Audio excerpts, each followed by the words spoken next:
Baiklah pemirsa di rumah, kembali lagi kepada acara program kita yang menarik, yaitu Sehat Negeriku. Alhamdulillah. Baik pemirsa, kembali pada inti tadi pembicaraan kita terhadap dokter tentang mengenai soda. Baik, jadi bagaimana dokter mengenai dampak negatifnya soda? Apakah itu berbahaya bagi kita di saat berbuka maupun sahur ketika Ramadan? Nah, ini saya tidak dianjurkan sekali untuk minum soda. Karena apa? Di sini soda itu mengandung zat yang keras ya, yang nggak bagus untuk lambung. Nah, ketika kita konsumsi ketika buka puasa khususnya, jadi ketika perut dalam keadaan kosong kita kasih soda yang seperti itu bisa mengakibatkan lambung kita nggak karu-karuan. Jadi kita akan merasa lambung kita akan nggak enak, gitu ya, dokter. pastinya. Tapi kalau misalkan kita bilang seger, ya pasti seger Bagir. Iya, soalnya soda sendiri itu bikin menyegarkan tubuh dokter ya. Nah, seharian haus nggak minum, tiba-tiba minum soda. Oh, wah, itu istilahnya enak sekali dokter. Kayak nemu air di tengah gurun kan. Seger sekali pastinya. Nah, itu nggak bagus buat kesehatan. Dan juga soda biasanya mengandung pemanis buatan Bagir. Oh, ada kandungan berbahaya tersendiri dok?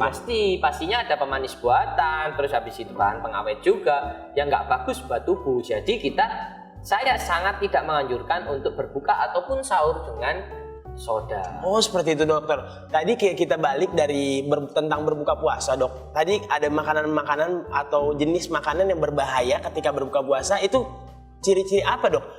Berbuka puasa yang tidak baik, yang berbahaya. Nah, menarik nih. Apa aja sih yang nggak boleh dimakan ketika kita buka puasa? Yang salah satunya tadi soda. Yang kedua, kita nggak boleh makan pedes-pedes. Oh, pedes-pedes, nah, pemirsa. Ketika kita buka puasa itu banyak yang kepingin makan pedes. Karena apa? Wah, seger ini kalau misalkan makan apalagi kayak model-model rujak dokter. Nah, apalagi kecut juga tidak boleh. Oh, seperti itu dok. Apalagi rujak sudah pedes, kecut, wah double itu nggak boleh. Karena apa? Ketika kita makan pedas, ketika kita makan kecut, asam lambung akan meningkat Bagir. Oh, seperti itu. Nah, banyak pasien-pasien kita, ketika saya bulan Ramadan, pasien saya itu yang paling banyak ada dua, yaitu tadi, yang pertama penyakit lambung karena asam lambungnya naik, makan pedas, makan kecut, minum soda, ya nggak sahur, nggak buka, itu yang mengakibatkan asam lambung meningkat. Dan yang kedua, yaitu tadi, yang pertama kita bahas yaitu batuk.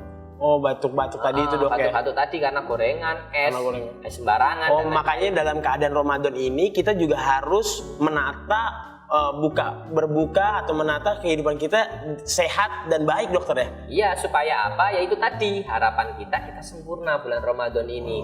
Kita bisa puasa 1 bulan penuh, terus kita juga bisa prima, terus habis itu kita juga bisa ibadah dengan khusyuk. Itu kan yang kita inginkan kan Bagir? Iya benar dokter. Jadi kalau misalkan kita nggak menjaga kesehatan, kita hanya kepingin gara-gara nikmat sekali aja, kepingin makan sambal, kepingin makan yang lain-lain, makan banyak, akhirnya puasanya nggak khusyuk, percuma dong.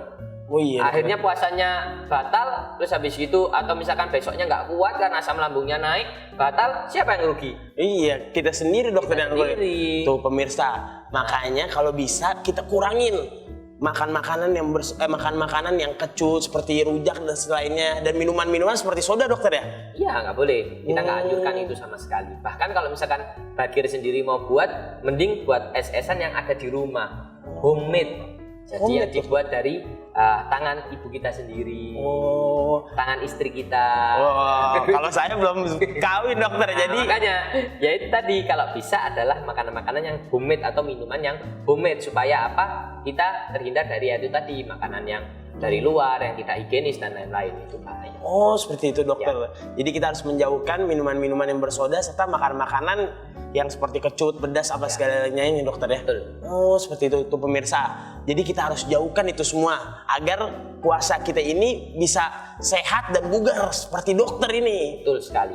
Oh, aduh. Jadi dokter terus mengenai tentang berbuka puasa, dokter, Bagir banyak teman-teman Bagir itu banyak yang berbuka puasa itu mereka buka puasa disikat terus dokter. Ketika sahur mereka tidak sahur dokter. Itu apakah menjadikan suatu faktor juga dokter? Ya itu nggak bagus juga sih. Kita makan buka ketika jamnya buka, sahur ketika jamnya sahur. Jadi itu nggak bisa dijadikan satu. Nah kalau misalkan makannya buka yang banyak setelah itu sahur nggak makan, berarti makannya cuma 1 kali sehari dong. Nggak bagus juga buat kesehatan. Nah sekarang saya tanya sama Bagir. Dari tadi Bagir terus kan yang nanya. Nah sekarang saya tanya sama Bagir. Bagir kalau misalkan ini di pondok pesantren, ya kan? Iya, Dok. Bagir ketika sahur telat makan. Telat bangun. Terus habis itu Bagir bangun tiba-tiba, loh makanan sudah habis. Disikat teman-teman yang lain. Nah, terus Bagir gimana itu? Ayo. Itu keseringan juga tuh dokter. Bagir telat bangun, itu makanan udah nggak ada.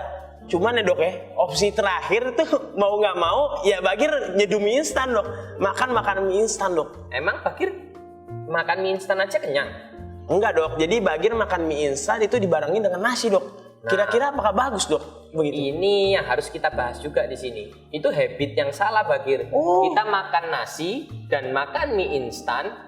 Bagir tahu kan nasi itu apa? Karbohidrat dok. Mie instan apa? Karbohidrat juga. Karbohidrat juga. Jadi kita makan double karbo loh Bagir. Itu juga bahaya untuk tubuh. Oh itu faktor yang berbahaya juga bagi tubuh dok. Betul sekali, bahaya sekali untuk tubuh. Oh berarti dampak negatifnya bagi tubuh itu bahaya dok ya? Banyak sekali dampak negatifnya ketika kita makan nasi dan makan mie instan secara bersamaan. Sangat banyak sekali. Oh begitu dok. Kita bahas-bahas tentang mie instan dok. Mungkin kita bisa langsung praktekkan saja dok. Biar pemirsa di rumah lebih mengetahui dan lebih mendalami tentang mie instan ini dok. Langsung aja dok. Coba kita kesana dok. Aduh, mie instan nih dok. Nah ini. Nah pemirsa harus tahu juga nih, di sini kita bisa langsung praktek ya Bagir ya? Oh bisa langsung praktek dok? Ya? Boleh dok, ini kita ini dok. Nah ini yang pertama yang tadi kita bilang, ini mie instan. Kandungan utamanya adalah apa? Karbohidrat. Di sini juga ada nasi, kandungan utamanya adalah karbohidrat juga dok. Nah, ketika saya waktu kecil Bagir, saya juga sama kayak Bagir. Saya nggak tahu makan mie instan sama makan nasi bersamaan. Apalagi biasanya saya makan mie instannya, nasinya dulu sampai hampir habis baru ntar mie-nya baru dimakan dok ya. Kayak gitu. Nah ini yang saya waktu itu kan nggak paham, tapi setelah saya paham dan juga nanti peserta pemirsa juga harapannya paham juga dengan hal ini, bahwa karbo ketika dijadikan satu itu sangat tidak bagus sekali. Karena apa? Double karbo ini juga bisa mengakibatkan kita obesitas dan juga bisa terkena penyakit yang biasa kita namakan kencing manis atau diabetes mellitus. Nah ini yang kita tidak mau, bahwa pemirsa di sini atau semuanya Bagir di sini juga saudara-saudara kita terkena diabetes mellitus, atau apalagi ketika kita masih muda. Oh, tapi terkadang dok ya, apalagi anak muda zaman sekarang, apalagi anak-anak yang ngekos dan mahasiswa segala macam, itu menjadi target opsi terakhir dok buat makan mie instan karena pertolongan di tanggal tua katanya mereka gitu. Betul. Itu gimana itu dok? Karena memang mie instan ini murah. Saya juga pernah ngekos dulu Bagir. Oh, ya. Jadi mie instan ini murah, gampang cara buatnya, apalagi kita yang cowok buatnya nggak mau ribet dok ya? Ribet, tinggal cet jadi ya kan. Nah, tapi kita harus tahu Bagir, kandungan yang ada di mie instan ini sebenarnya juga apa? Pemirsa pun juga harus tahu kandungan di mie instan ini juga ada beberapa zat yang tidak bagus ketika dimakan, ketika berulang kali atau terlalu berarti sering. Ada zat berbahaya yang dikandungkan di mie instan ini tersendiri dok ya? Iya, yang pertama Bagir harus tahu, mie instan kan ini bisa disimpan lama ya. Nah, dia mengandung namanya bahan pengawet atau biasa kita sebut namanya natrium bikarbonat. Itu bahan pengawet, dan itu meskipun Badan POM sudah bilang bahwa itu aman, tapi kita harus tahu juga bahwa kalau itu dimakan atau dikonsumsi terlalu sering, itu akan membahayakan bagi tubuh. Oh, seperti itu dok. Berarti bahan pengawet yang di dalam mie ini juga lumayan cukup banyak dok ya? Ya, yang kedua di bahan mie ini juga ada yang namanya, Bagir kalau sudah makan mie instan selalu kepingin makan mie instan lagi nggak? Pengen dok, kayak orang kecanduan gitu dok. Kayak orang kecanduan pengen makan mie instan, oh ini kurang nih satu, dimasak lagi 2 atau 3. Sebenarnya di situ tidak ada zat yang buat kecanduan sebenarnya, tapi di sana ada zat yang namanya penyedap rasa. Sehingga ketika kita makan mie instan yang penyedap rasanya tinggi dan kita merasakan enak pada mie instan itu, sehingga kita ingin mengulang makan itu lagi. Nah itulah kita akhirnya otak kita merekam bahwa mie instan ini enak sekali, sehingga kita kepingin lagi dan namanya nagih lah ya. Nagih dong ya. Itu jadi itulah yang kita bisa membuat mie instan. Ketika makan mie instan terlalu banyak juga bahaya juga. Tuh pemirsa, jadi kita harus mengurangi sebagaimana dikit pun untuk mengurangi makan mie instan, betul dok? Betul. Tapi dok ya ngomong-ngomong, buat kan ada anak-anak mahasiswa, anak-anak muda zaman sekarang, apakah ada dok cara untuk mengonsumsi mie instan supaya sehat dan bagus dok? Nah, yang kita harus tahu juga kan kita harus punya solusi ya Bagir. benar, dok. Kita kan nggak cuma ngelarang aja, terus kita juga punya solusi untuk pemirsa khususnya.